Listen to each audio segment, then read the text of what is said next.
Evening, and we all owe a very big debt of gratitude to Itzhak Gross, the very able coordinator of the Vaad, and a lot of things go on behind the scenes. That's to his credit. Achron Chaviv, I want to thank you all for coming. We're not finished yet, but I want to thank you for coming and for submitting your questions. As I said when we started, I want this very much to be your Vaad, and guided by your agenda, your topics, your questions. And that's what we're going to be dealing with this evening. The question is how to express your feelings to your spouse without upsetting them, especially with a touchy matter. What we're really talking about here is criticizing. And you can't live with someone without sometimes needing to criticize them. Even a roommate you have to criticize. Certainly a spouse, comes time that you may need to criticize them, and that's certainly going to be a touchy matter. No one likes to be criticized. It's very uncomfortable. And if you want to express your feelings without upsetting them, that's quite a challenge. And that's the topic we're going to be dealing with this evening. Now, this is a very broad topic, and we're not going to deal with it completely tonight. Maybe we'll spend more than one session on it. I'm not sure. But tonight we're just going to deal with two aspects. Now, I've written a lot about this topic in my book, 10 Minutes a Day to a Better Marriage. I just want to say, the Torah's Hakdama, full disclosure, any of you who have read the book don't have to worry. I'm not only talking about what I've written in the book, so it will be worthwhile that you came tonight to hear some things that are not in the book. And for those of you who haven't read the book, if you find anything that I say this evening worthwhile, then you should know I plagiarized myself this evening. So some of what I'm saying is in the book. Now, I want to take the approach of Sumera V'asei Tov and just touch on two aspects of this topic to address this evening. The first one is the Asei Tov, and then we'll deal with the Sumera afterwards. The Asei Tov, we need to turn to Parshas Vayetze. Parshas Vayetze talks about how Yaakov Avinu went to Haran, and when he came to the well and he saw the shepherds there, he came over to them and said, "What are you doing? It's not the time to gather up the sheep. Give the sheep to drink and go pasture them," which I think by any definition would have to be considered criticism. Now, how did the shepherds respond to Yaakov Avinu's criticism? Now, I would assume, if I didn't know the next pasuk, that the shepherds would have responded, "Who do you think you are? You got a chutzpah. You just walked into town and you're already criticizing us? Why don't you mind your own business?" That's what I would expect the shepherds to say. But is that what they said? No. They said, "Look, let me explain to you. It's a heavy rock. We have to move the rock to get to the water, and then we'll pasture the sheep." I would say a very bekovedik, respectful way of speaking. Now the question is, Yaakov Avinu comes in, a total stranger, criticizes the shepherds, and they respond in a very respectful way. They didn't get angry. How come? So I heard from in the name of one of the Haitik Gedolim, I'm sorry I don't remember which one, and if you heard this teretz, then please come over and tell me, because I like to usually say over Davar B'Shem Amro. When Yaakov Avinu first met them, he says to them, "Vayomer lahem Yaakov, Achai, me'ayin atem, vayomer mecharon anachnu." The first thing Yaakov Avinu did when he saw the Shvatim was he called them Achai, my brothers. That's a very respectful, bekovedik way of introducing yourself, of greeting somebody. Call them my brothers. They're total strangers. Never met them before in his life. Call them my brothers. We see from here a very important principle, which is, if you expect someone to accept your criticism and not to get angry with you, to be makabel it, at least to consider it, it's very important to begin on a positive note. That applies not only for spouses, it also applies to children and anyone else that you meet, a coworker, a chavrusa, anybody. If you have to criticize somebody, and who doesn't have to criticize people? We all do. Every day we need to criticize people sometimes. If you want your words to be accepted, as the question was, to express your feelings without upsetting the other person, with a touchy matter, the Asay Tov is begin with something positive. Compliment your spouse. Something they must have done right.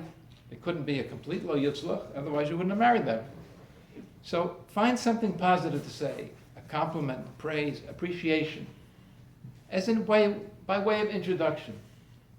And then, when you've established a more congenial tone, then you could go in to say, by the way, this needs a little correction, or maybe this wasn't done so perfectly, and so on. Take a page out of Yaakov Avinu's playbook. He addressed the shepherds, Achai, opened in a positive note. If you have to express something negative, critical to your spouse, try to be makdim first with the davar tov. That's the asay tov. Now, what's the sur me'ra? The sur me'ra is that when you do need to express negative feelings, criticism at home, which comes up very often, it's extremely important that those expressions of negative feelings or criticism never be shared in front of the children. Now, does that mean you can never give a different opinion in front of the children? Of course you can. You can never disagree? Of course you can. You can disagree, you can have an exchange back and forth. But if we're talking about, as the questioner said, a touchy matter, where it might be a sensitive issue, or maybe someone's feelings could be hurt, then it's very, very important to express those feelings behind closed doors. Now, why is it so important? After all, you'll tell me, your parents disagreed in front of you, they raised their voices sometimes in front of you. So, and you'll say, you turned out all right. Well, I might take issue with that, but we'll get into that another time. If it's a minor disagreement, if you're having a back and forth on a simple matter, of course you can do that in front of the children, and it's good to do it in front of the children. It's good because children need a model of how people negotiate, how people start out from one position and compromise. They want this originally, l'chatchila, and b'di'evet, okay, we'll go along, we'll do it your way. That's very, very healthy for children to see that. But if it's a touchy matter, and if it's strong feelings, and your spouse may feel uncomfortable about it, then you definitely should discuss this behind closed doors. And why is that so important? Why is it so important, even if it's a touchy matter? Why do I have to discuss it behind closed doors? There's two very important reasons. The first should be obvious. It's usher. There's no heter to embarrass your spouse in front of the children because it's all in the family. Chazal say, Amal b'pnei chavero, you know the rest of it. It doesn't say, Amal b'pnei chavero, as long as they're not related to you. There's no qualification. If there's other people there, if there's witnesses to the criticism, then the person being criticized is going to be embarrassed. And if you cause the person to be embarrassed, then you're shuldig. And you're not supposed to do that, and it's usher. Now, maybe if the child is so small that they're 6 months old and they can't talk, okay, you can disagree in front of the 6-month-old. But when children can talk already, they see what's going on and they understand what's going on, I don't know of any heter to criticize your spouse in front of the children, unless it's the most mild criticism, which is not a touchy matter, and there's no sensitive feelings. So the first reason why it's not a good idea, and it shouldn't be done, to criticize a spouse in front of the children, is because it's usher. And we certainly don't need any more reasons, but I'm going to give another reason anyway. And the other reason is that it's harmful to the children. Why is it harmful to the children?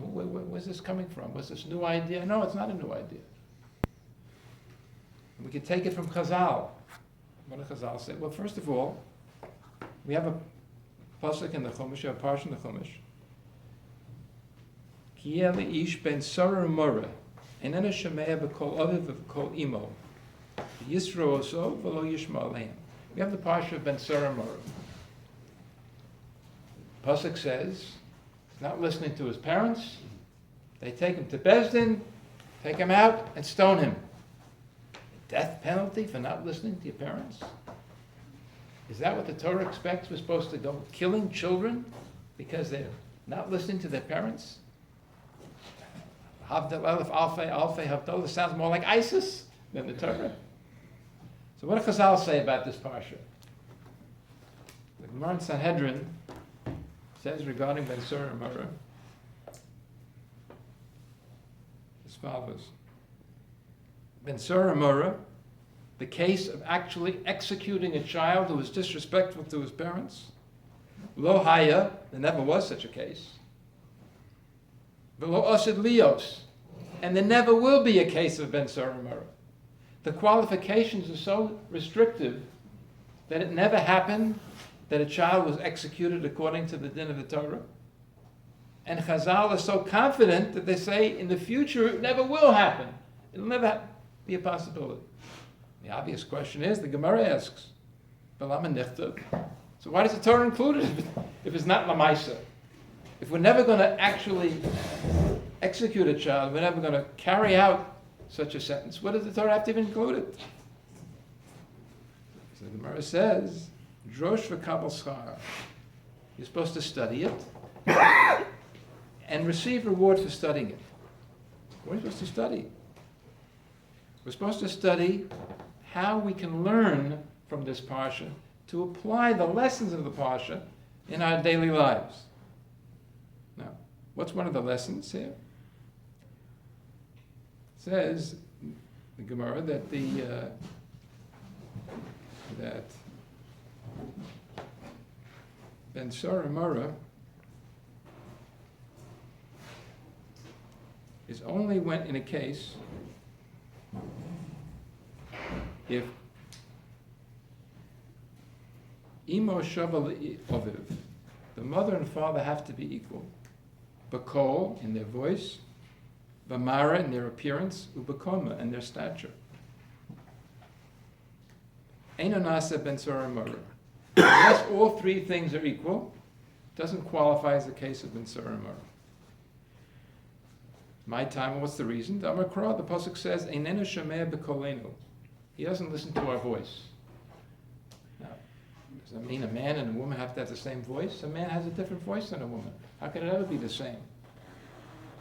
What does it mean they don't listen to our voice? So Rashi says, what does it mean b'kolenu? How do you see from that it has to be the same voice? Chad kol mashma, Rashi says. It's talking about one voice. Midalo kosav b'kol asenu. If it was, he's not listening to our voices, to the voice of the mother and the voice of the father, then the pasuk should have said b'kol asenu, our voices, or should have written o b'kolenu with a yud. But it doesn't say with a yud; it's without a yud. So it means he doesn't listen to our voice, not our voices. So what are we supposed to see from that? To have one voice? What does that mean, one voice? So Rav Shamshon Alfar Hirsch says this is what the Gemara is talking about. It says as follows. The din of Ben Sarah and Myra can only take place if, as it says, Einenu shomea b'kolenu. What does that mean? Rav Shamshon Alfar Hirsch says, the father and mother have one voice. What does that mean? Both treat him with the same seriousness. Both stand over him in equal authority, in equal dignity, and above all, in the same agreed ideas and wishes. Only then can they say to themselves that it is not their fault if their son is a failure. If any one of these factors is missing, where above all, there is not complete agreement between the parents in bringing up their children, then the failure of the child is no proof of the moral badness of his nature. And then he sums it up at the end. This complete agreement between father and mother is a preliminary factor in bringing up children. So Rav Shimshon Hirsch is saying is when the Torah says in Inu Shemei B'Kolenu, and the Gemara says father and mother have to have the same voice, it means they have to be, as we would say in today's parlance, they have to be on the same page. The parents have to be in agreement the way they're dealing with the child. They may have disagreements among themselves. Of course, they're two different people. But those disagreements have to be behind closed doors, not in front of the children. If the disagreements are in front of the children, that's going to have an impact on the child. It's going to affect the child negatively. And if a child becomes a Ben Torah and Mara because of that, he's not executed, because the parents didn't speak with one voice. So if there's a disagreement, or you need to criticize, or you're criticizing the way your spouse is dealing with the children or any other matter, that needs to be discussed behind closed doors in order not to have an impact on the children. So what's the impact on the children? How's it going to impact the children?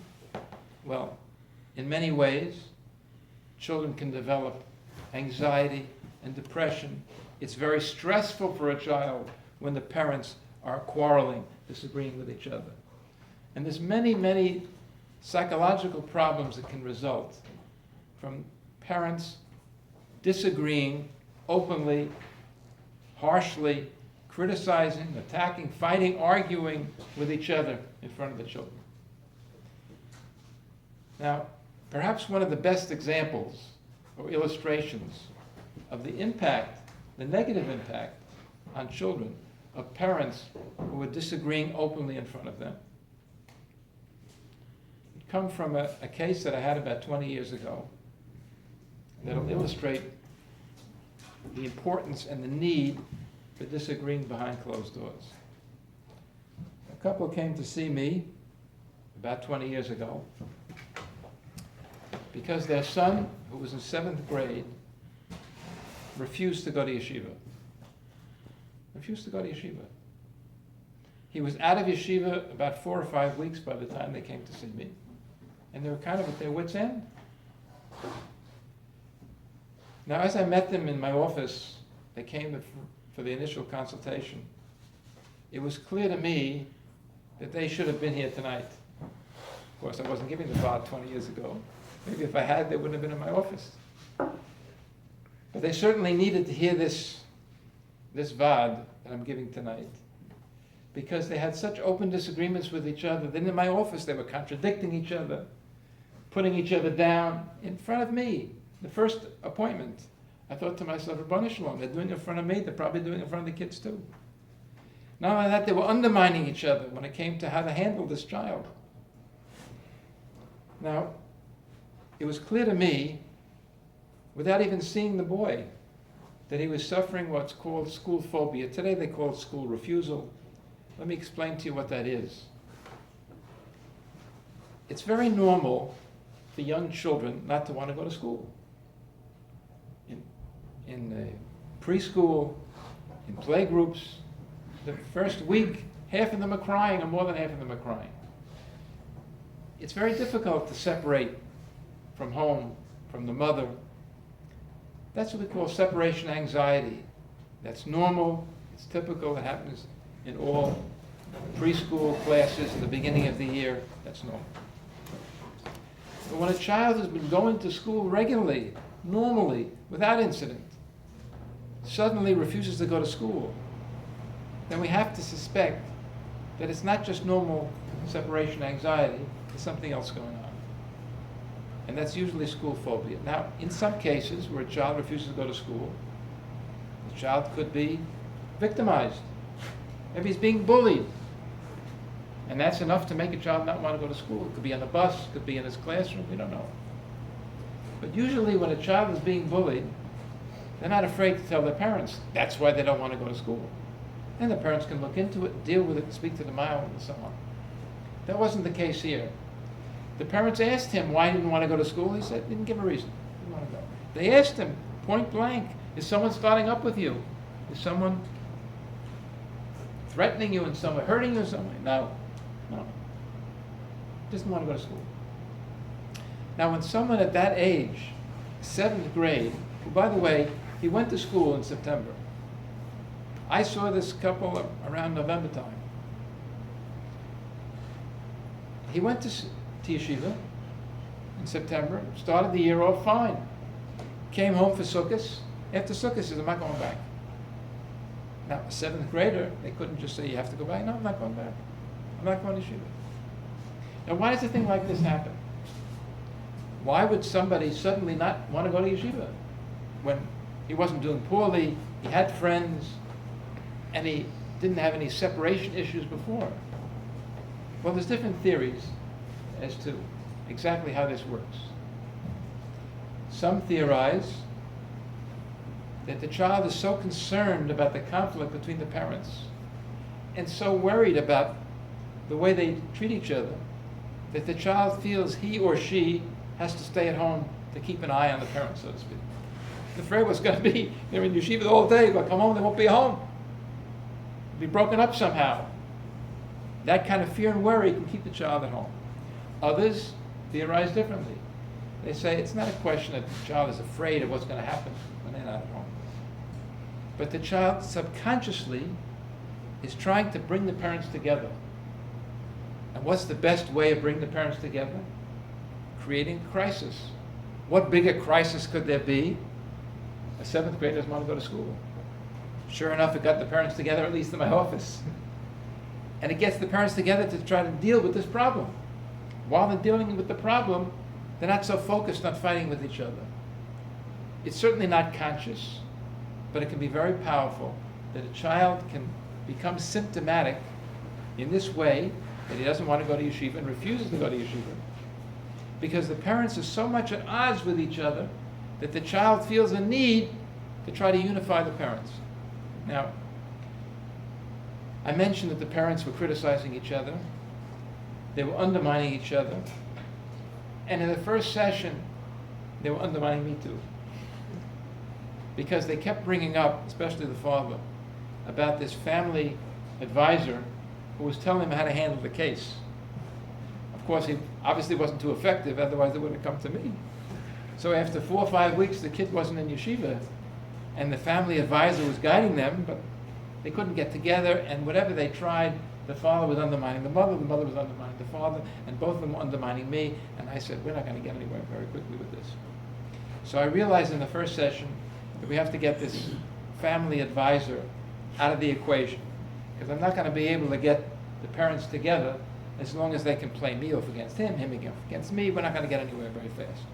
So at the end of the session, he said, so what do you recommend? What's your advice? What do you think we should do? I said, I'll tell you what I think you should do. I think you should go back to your family advisor and follow his advice. Well, wait a minute. But we said we went to him and we still didn't get him in yeshiva. I said, yeah, but you didn't try it long enough. Well, we went to him for a few weeks. And, yeah, but you didn't try hard enough. Look, you told me you haven't met him in a couple of weeks. But I don't know. He told us what to do. We're trying to apply. No, you have to go back to him. Tell him it's not working. I think he's someone you know. He's someone you trust. You've dealt with before. You want my advice? Go back to him. But what if it doesn't work? If it doesn't work, you can always come back to me. But what do you advise? We want to hear what you... What is a second opinion for surgery? I'm telling you what I think you should do. I think you should go back to the family advisor. Follow whatever he's telling you. Look, either way, it's not a lose situation. Either he'll help you, you'll get the child back to yeshiva, you won't have to come back to me. And if he doesn't help you, I'm not closing the door. You're welcome to come back. Don't call me for a month. Try it for a month. Okay, they left. 2 weeks later, I get a call from the father. Do we have to wait the whole month? So we went to the family advisor. He told us the same thing he did before. We tried it again, it didn't work anymore. We tried it again under 2 weeks, and our kid is still not in yeshiva, and it's now 6, 7 weeks, and he's out of yeshiva so long, we want to get him back in yeshiva, I don't know what to do. I said, okay, come in. I'll see you again. Now the family advisor was off the page. out of the equation. Now I just had to deal with the parents. I said to the father, if it was up to you, how do you think this should be handled? He told me his approach. I turned to the mother. I said, if it was up to you, what would you do? If it was up to her, she had her approach. And obviously the two of them were miles apart. I said, you know what? It's very important to try to get your child back in yeshiva, that the two of you have to be on the same page. Now, I know you have a disagreement, and you're not going to resolve that today, and you didn't resolve it in the last 6 weeks. So I'm going to suggest a way to deal with this. For the next week, I turned to the wife, you're going to follow everything your husband says, regardless of whether you agree with it or not, but just for 1 week. If after that week he's not in yeshiva, you come back and see me, and we'll come up with another plan. He only has 1 week, but you have to follow him completely. Okay, she was masking. I gave him an appointment the following week. You'll come in, either we'll celebrate that he's back in yeshiva, or we'll come up with another plan. 2 days later, they called. They got him back in yeshiva, but they don't know if he's going to stay. I said, we'll see. We'll discuss it when you come in. They came in a week later. The kid was still in yeshiva. I tell them what happened. They realized the husband wanted to bring the boy bodily to yeshiva. The wife was not in favor of it, but she made a commitment she's going to do whatever he says. They didn't have a car. They had to call a car service. They called the car service. The two of them dragged him into the car. When they got to the yeshiva, he didn't want to get out. They had to drag him out. The father said to me, as he got out of the car, they had the boy in between the two of them, and he was pulling the boy out. He suspected that as he was trying to pull the boy out, his wife was inside pulling back to hold him in the car. He gave another tug, and then she sort of seemed to let go, and somehow they got him out, and he went into yeshiva, and he went back to class. Everything was fine. Now, in my office, the wife denied it. She said, no, I wasn't pulling back. I was trying to help you. Between you and me, I believe the husband's account. I think she was pulling back. But because she was embarrassed to do it so openly, because I'm going to have to come back and give a din v'cheshbon to me in my office the next appointment, she didn't pull back enough. The boy got the message, the parents are on the same page. He was back in yeshiva. I said, if a problem comes up again, you call me. It's 20 years. I assume he's probably out of yeshiva by now. Maybe he's sitting in the audience right now. 20 years ago, I don't know. I never met the boy, I just met the parents. But it illustrates the impact it can have on a child. This is just one example. When parents are not on the same page. So just to review what we've been talking about this evening, if you have something, going back to the question, to express feelings to a spouse without accepting them, how do you do it on a touchy matter? The answer is 2 guidelines that I gave you tonight. The Asay Tov, begin with something positive, open up the communication with a warm greeting, learning from Yaakov Avinu, he began with Achai. The second thing, if you have something that's a touchy matter to discuss with your spouse, make sure it's always behind closed doors. It's also to do it any other way, and you don't want to impact negatively on your children. So I just want to remind you again, the next Vaad will be in 4 weeks, Bezos Hashem. I think it comes after February 14th, which is 4 weeks from tonight. In the case of any inclement weather, it's the winter time, be in touch with Reb Yitzchak.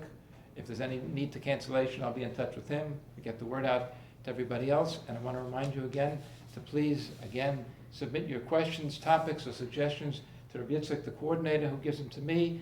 And I want this very much to be your Vaad. Thank you for coming.